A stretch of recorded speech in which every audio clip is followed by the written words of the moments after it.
All right, my 10th grade friends. Today we are going to go ahead and get started on The Crucible by Arthur Miller.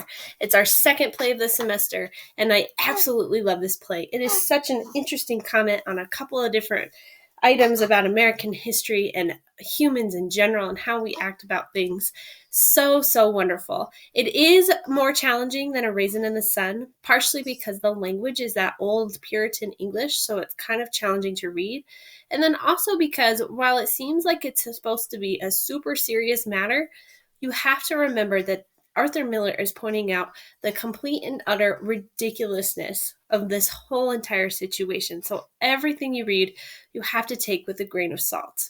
That being said, because I love it so much and I want you to enjoy it with me, there's some things that we need to cover to make sure you know what to expect and know how to go about reading this. Here's a list of some questions that you can expect to be able to answer by the end of this play. You should also know that while this story, yes, is about witches and the Salem witch trials, it's also about betrayal, superstition, affairs, distrust, a lot of really big key terms there. We also have to keep in mind the terms we talked about last week, like power of persuasion and collective identity. We'll add another one to our list of terms later, but make sure you read through these questions at some point. I also want to make sure you guys understand who the characters are and how they're all interconnected, because there's a lot of characters here. The first one we're going to see is the guy named Paris. Now, Paris is the minister of the town.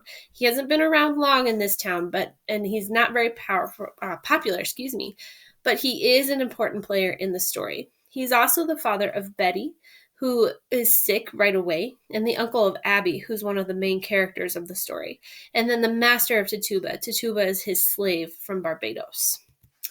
His friends are the Putnams, who don't come up very often, but you should know who they are, especially for this first act that we read. Then you have the girls, including Abigail Williams, who's Paris's niece. Susanna Walcott is going to come up. Mercy Lewis comes up. Mary Warren. Betty Paris, who is the daughter of Paris, and then Ruth Putnam, who is the Putnam's daughter.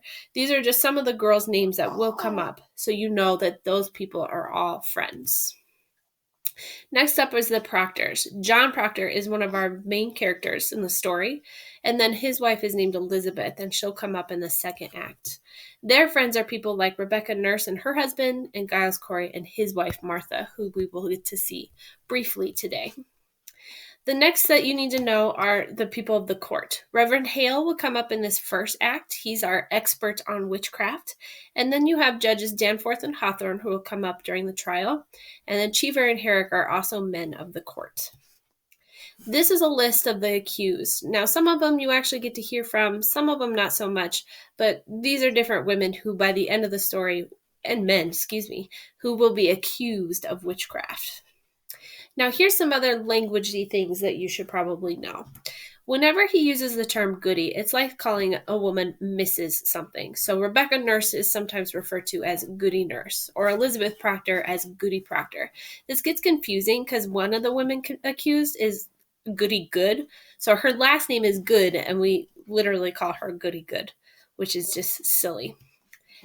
Men, on the other hand, are usually referred to as their last name. So Paris is the last name of our reverend. So don't get confused. It's not a place. That is his name. Thomas Putnam, on the other hand, is also referred to as Putnam. So just make sure you remember that. Now, here's the other thing you need to know about the writing and about this time period. We've kind of covered this when we talked about Puritans before Half-Hanged Mary. But the church and the Bible is always good. Anything to do with those things is good. The town is a good place. Pretty much everything else is bad, especially the forest. So let me just show you a quick little visual here. This is the town. Oops, right here. Everything about the town is good. We like the town. This is the forest. Let me show you how we feel about the forest. Bad. Bad. Let me show you one more time. Town, good. Forest,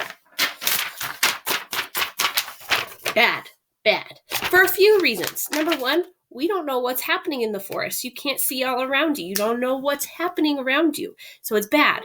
Also, in this time period, we're dealing with Native Americans who are in war with the settlers. So keep those things in mind. Other things that are bad, dancing, don't do that. Nudity. No, you can't be nude in public or in any place. Flying. No, that's bad. Bad stuff. Drinking blood, in case you didn't know, that's bad. Chanting of anything other than Bible verses is also bad. And in case you were wondering, all this bad stuff is witchcraft. Yes, I said it. All these bad things are witchcraft. So keep that in mind as we start this play. Also, something you need to know is that while this is based on true events and true people, the story itself is only real-ish. And let me explain to you what that means here in just a moment. Okay, so like I was just saying, this play is based on real people and real events, but that does not mean that it is 100% real. This is a disclaimer that comes up in the play version, so in my book version, that you don't get on the PDF version that we're going to be looking at. But I wanted to make sure that you see it because Arthur Miller really kind of gives us some hints here. So let me read it to you.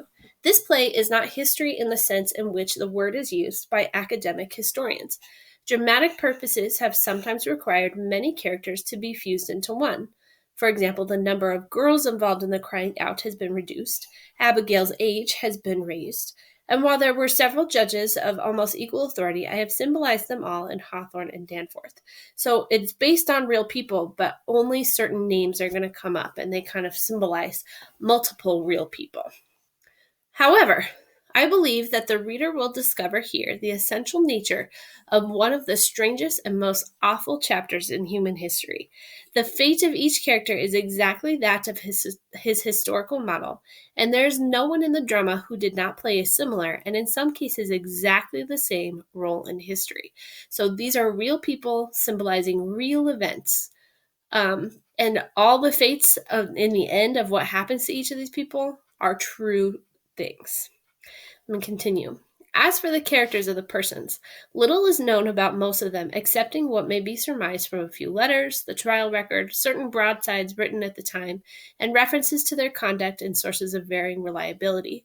They may therefore be taken as creations of my own, drawn to the best of my ability in conformity with their known behavior, except as indicated in the commentary I've written for this text.